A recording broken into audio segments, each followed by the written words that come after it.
The meeting room. Yes, that's where everyone would be. Stanley just needed to get to the meeting room, and from then on, he would never be alone ever again. When Stanley came to a set of 2 open doors, he entered the door on his left.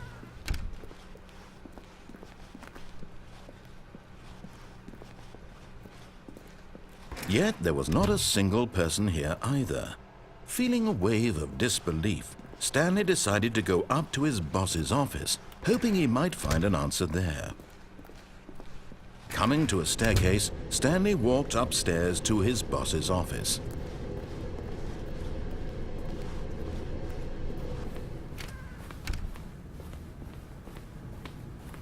Stepping into his manager's office, Stanley was once again stunned to discover not an indication of any human life.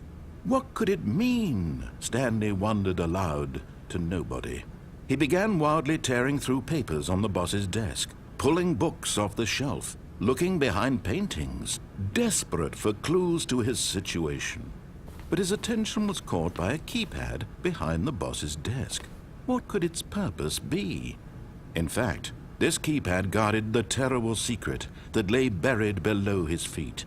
And so the boss had assigned it an extra secret PIN number, 2845. But of course, Stanley couldn't possibly have known this. Yet incredibly, by simply pushing random buttons on the keypad, Stanley happened to input the correct code by sheer luck. Amazing. He stepped into the newly opened passageway.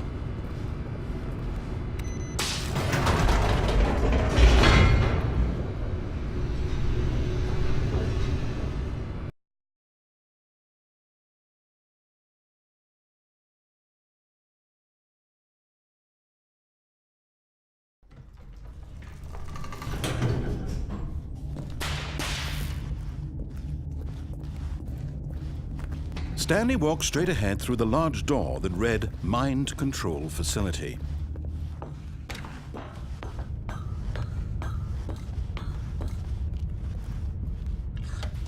The lights rose on an enormous room packed with television screens.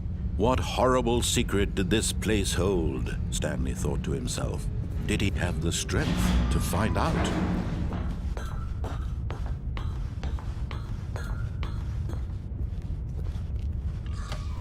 Now the monitors jumped to life, their true nature revealed. Each bore the number of an employee in the building, Stanley's co-workers. The lives of so many individuals reduced to images on a screen, and Stanley, one of them, eternally monitored in this place where freedom meant nothing.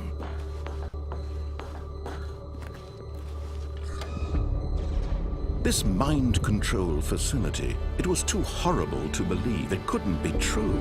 Had Stanley really been under someone's control all this time? Was this the only reason he was happy with his boring job? That his emotions had been manipulated to accept it blindly?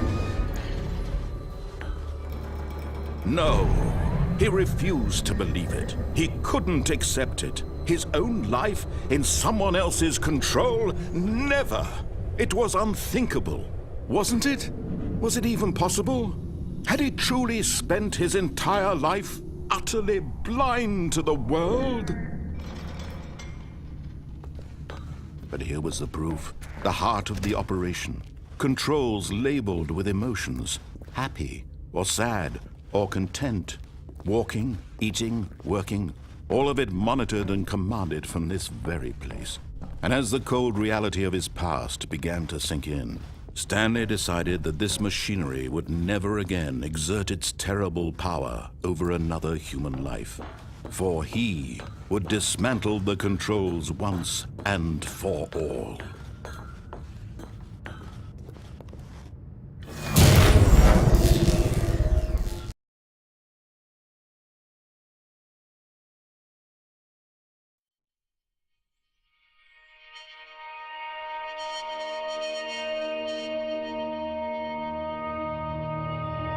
Blackness and a rising chill of uncertainty. Was it over? Yes. He had won. He had defeated the machine.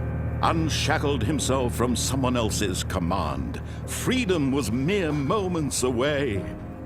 And yet, even as the immense door slowly opened, Stanley reflected on how many puzzles still lay unsolved. Where had his co-workers gone? How had he been freed from the machine's grasp? What other mysteries did this strange building hold?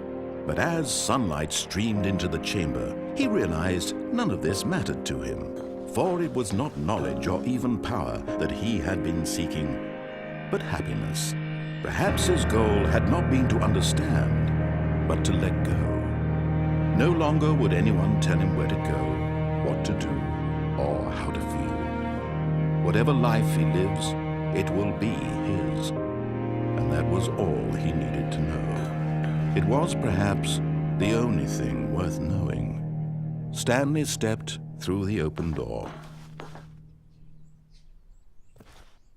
Stanley felt the cool breeze upon his skin, the feeling of liberation, the immense possibility of the new path before him. This was exactly the way, right now, that things were meant to happen.